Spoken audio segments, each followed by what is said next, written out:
It's February 5th. Eagles have won the Super Bowl. Holy crap, this is huge. I'm beyond happy, I'm exhausted, I'm fatigued. The game last night was amazing. And nothing against Patriot fans, but we kicked ass. We won the Super Bowl. We are the champions. And this is something that I and my wife have been waiting pretty much all of our lives. Especially her. She's more of the Eagles fan than me. She got me into Eagles when we first started dating, so this kind of goes back to 1989 or so. And I really wasn't into any other sort of team or sports. I had been in school. I had been in art school / film school. And just, I didn't have time to watch TV. I didn't have time to watch sports or anything. And not that I was against it or anything, just wasn't in the works. But in the summers between going to grad school, I would come back out here to New Jersey, and I would be with her, and we, started just talking about the Eagles and stuff. And then once we started living together, I saw her passion, and we just kind of got into watching. I got into it, and she taught me all about the team and their lore and their history. And before that, the only team I had really rooted for were the Raiders. And my family had used to live in Oakland back in the 70s, and this is when the Oakland Raiders were, I think, Super Bowl champs themselves, and the A's were World Series champs, and it was just like an amazing place to be. And that's all I really wanted to do. But where I lived in California, there weren't really that much going on with football. Southern California, I think a lot of people were really more into playing soccer and baseball. And I didn't hate the sports, I didn't really excel at them. My older brother was a better soccer player and baseball player than me. And we got a chance to play football. I loved it and stuff. But that was really it. And even when I lived in Syracuse, and everyone in Syracuse, was with Syracuse University and the Orangemen, or local high school. But I kind of came to high school there, like when I was a sophomore. So I didn't really have the lifetime loyalty that all the other kids did. So football never really got into me. But once I moved to Philadelphia, and once my wife got me into the Eagles, wow, big change. I just loved it. And I love the rivalry against the Cowboys, our hated enemy. And it's so good to finally have the Super Bowl, to quiet all the critics who always used to say, hey, where's your trophy? You've never had a trophy. You've never been champs. We have. The Cowboys have. The Giants have. And all the fans would always just smear that in our face. Like, okay, fine. Of course, we'd beat them. And looking what we did to you this year, Dallas. You know what I'm talking about. Smacked your ass really good. So,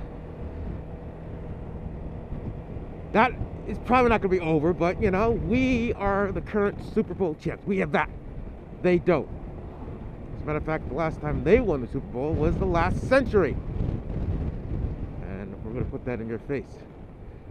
Because what have you done lately?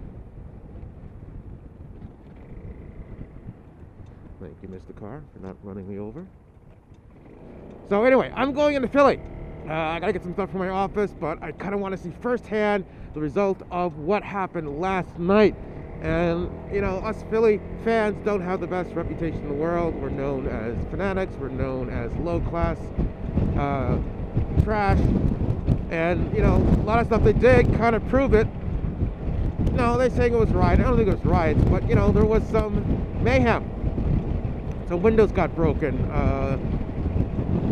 Street lights were torn down. And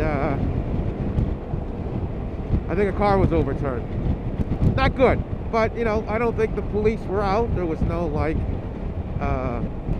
tear gas fired or anything. There weren't any mass arrests.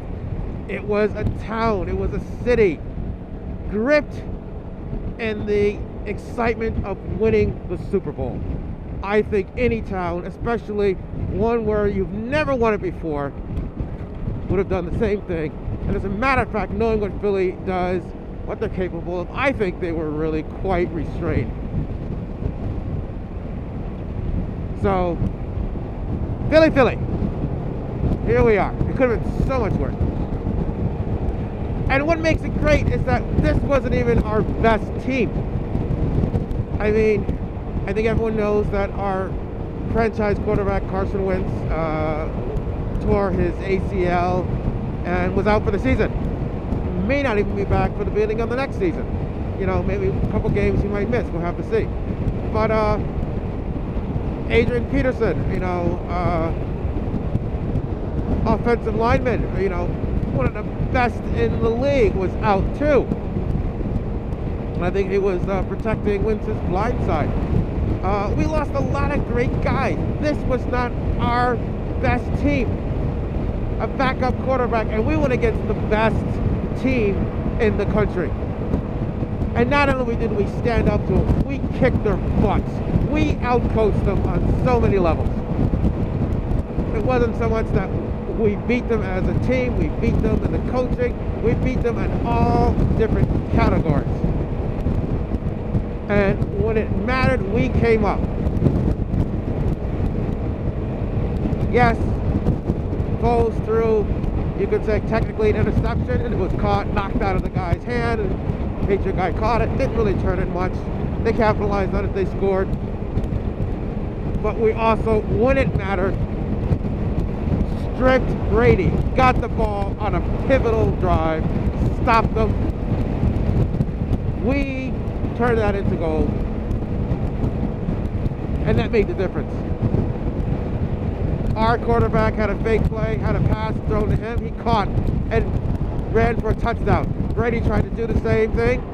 As a matter of fact, he tried to do it first, and he failed. I mean, he couldn't even catch an easy pass. So, I wonder what the fallout of this is going to be. Is this the end of their dynasty? Is this the end of Brady? I'm seeing headlines saying things of that. I don't know what this person's doing. I don't like it, but I'm going to keep going. Is Gronk going to retire? I saw some headline about that. We'll see. Hey, good morning.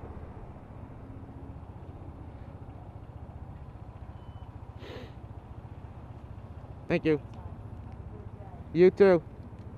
Eagles won. I already had a good day. Yes. The best. The best.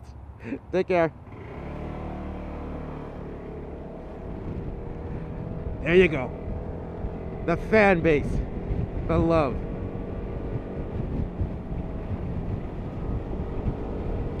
So, did we break them? Not only on the field, did we break them off the field? Is this going to have repercussions? And I would love it, because this is also payback. Keep in mind, the last time we were here at the Super Bowl was against the Patriots, and they beat us. Mind you, only by 3 points. We did not lay down and let them beat us. It was a close game. And now, not only do we have payback, we have revenge, we have been validated. We are the champions. And so, today's Monday, perhaps Wednesday, there's going to be a parade. It's going to go right up Broad Street, right exactly where I teach. I don't know if they're going to cancel school. My class starts at 8:30 in the morning. I don't know what kind of craziness will ensue. I'm going to bring cameras and everything, so we're going to see how that goes down. This is going to be amazing.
offseason, some clown named Mike Lombardi told him that he was the least qualified head coach in the NFL.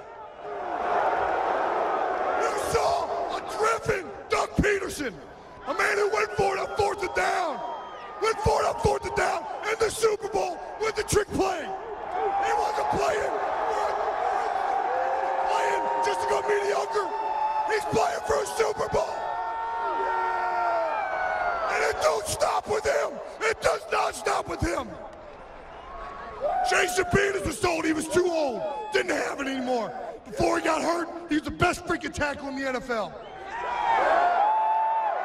McVay was told he didn't have it. Stephen Wisniewski ain't good enough. Jason Kelsey's too small. Lane Johnson can't lay off the juice. Brandon Brooks has anxiety. Carson Wentz didn't go to a Division I school. Nick Foles don't got it. Warren Clement's too slow. LeGarrette Blount ain't got it anymore. Jay and John can't stay healthy. Torrey Smith can't catch. Nelson Aguilar can't catch. Zach Ertz can't block. Brett Selleck's too old. Brandon Graham was drafted too high. Vinny Curry ain't got it. Mo Allen can't fit the scheme. Michael Thomas can't fit the scheme. Nigel Bradham can't catch. Jalen Mills can't cover. Patrick Robinson can't cover. It's the whole team. It's the whole team.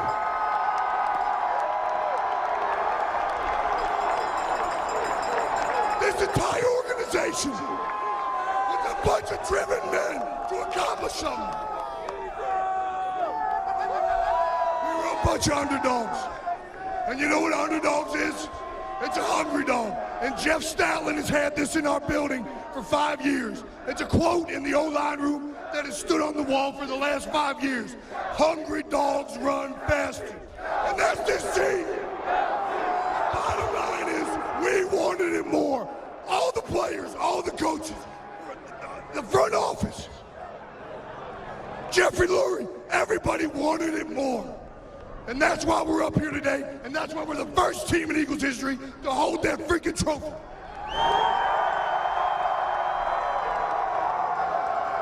And you know who the biggest underdog is? It's y'all, Philadelphia. For 52 years, y'all have been waiting for this. You want to talk about underdog?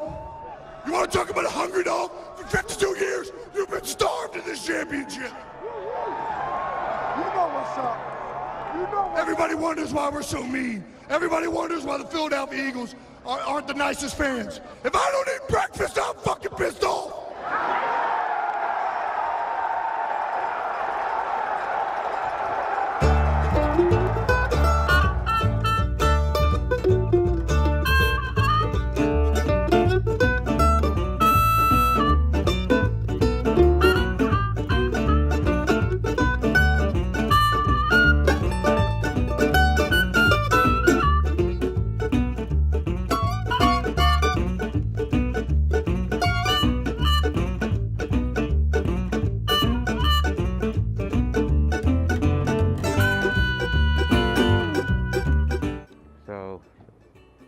Eagles have won the Super Bowl. Let that sink in. Enjoy this day. May not come again. All right, that's it for now. See ya.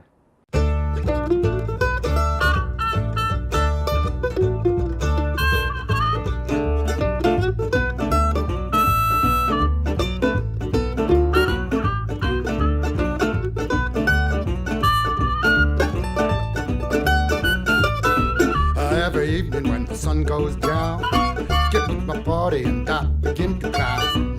I don't care what the people are thinking. I'm not drunk, I'm just a drinking. I set 'em up, another round. I set 'em up, another round. I set 'em up, another round. One more round won't get me down.